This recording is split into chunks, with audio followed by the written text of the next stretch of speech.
राज्यव्यापी बीजेपी मिश्रण पर्व चलुवा बेले भद्रक में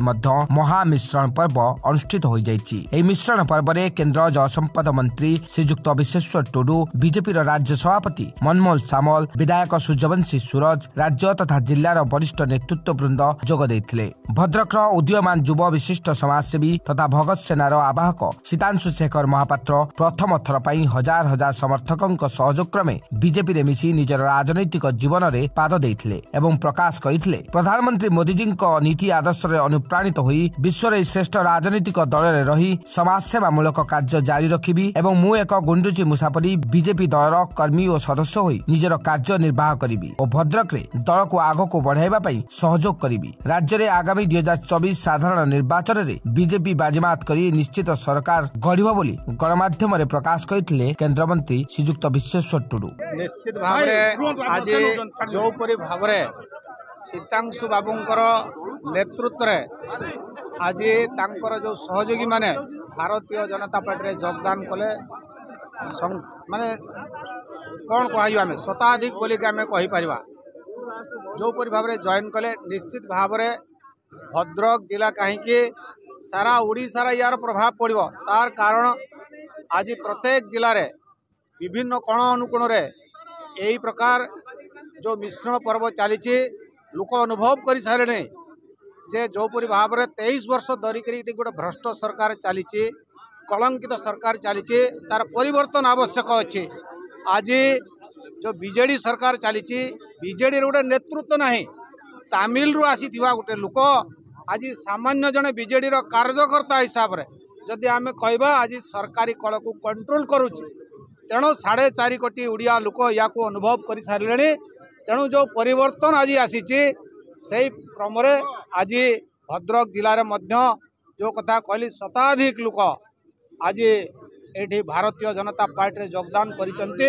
अर्थ 2024 रे परिवर्तन हो भारतीय जनता पार्टी सरकार कर मिश्रण निश्चित भाव में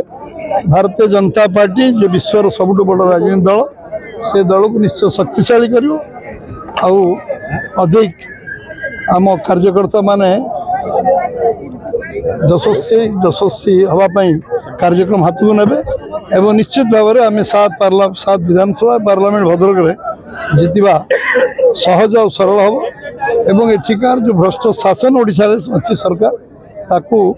विताड़ित करने प्रत्याख्यान करने लोक जो संकल्प नहीं निश्चित भाव में ये मिश्रण महामिश्रण निश्चय सहायक हम। महामिश्रण पर्व सरकार दल प्रभाव सरकारी दल को लोक प्रत्याख्यान कर मनस्थिर कर साधारण लोग तेणु निश्चित भाव में आज जो महामिश्रण पर से मनस्थिर कर ये सरकार जी आम दिन दीपर आम चिटफंड पैसा खाई जी आम सहित विश्वासघातता कर आम धान किणारे दुर्नीति कर उचित पैसा मिलू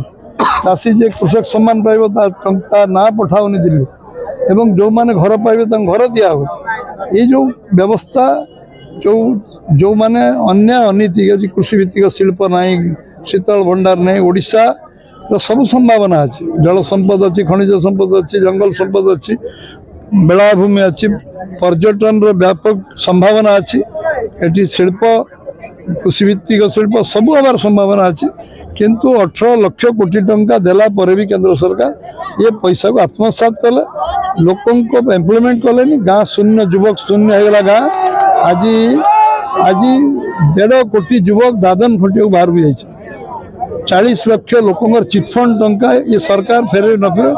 आर्थिक दुरावस्था भर लोक दिन काटुं। सीतांशु शेखर महापात्र भारतीय जनता पार्टी जड़े सदस्य जड़े कर्मी आज मिश्रण पर्वटी है देखु आज भारतीय जनता पार्टी नीति आदर्श उद्बोध होई एवं भारतर यशस्वी प्रधानमंत्री विश्वर लोकप्रिय प्रधानमंत्री माननीय नरेंद्र मोदी को निजर आदर्श मानी गुंडुची मुसार भूमिका रे लिभेवाई आज मु भारतीय जनता पार्टी सामिल होती मो सहित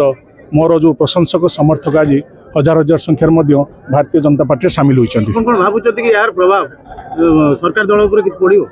देखो यार प्रभाव खाली भद्रक नुहे आप आज देखो सारा ओडिशा रे निश्चिंत आज भारतीय जनता पार्टी निश्चिंत आज शक्तिशाली होची कारण जो विरोध जो शासक दल अच्छी शासक दल जो कार्यकलाप आज ओडिशावासी असहिष्णु हो पड़े आज ओडिशावासी संपूर्ण हताश हो सारे आज सभा जो परिवर्तन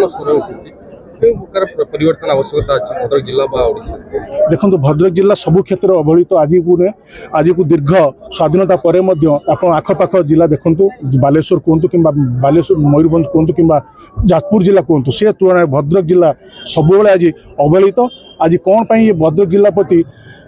आम जो राज्य सरकार वैमातृक मनोभाव आज प्रत्येक भद्रकवासी प्रश्न पचार। भद्रक सुब्रत पाल का रिपोर्ट कामेट टीवी।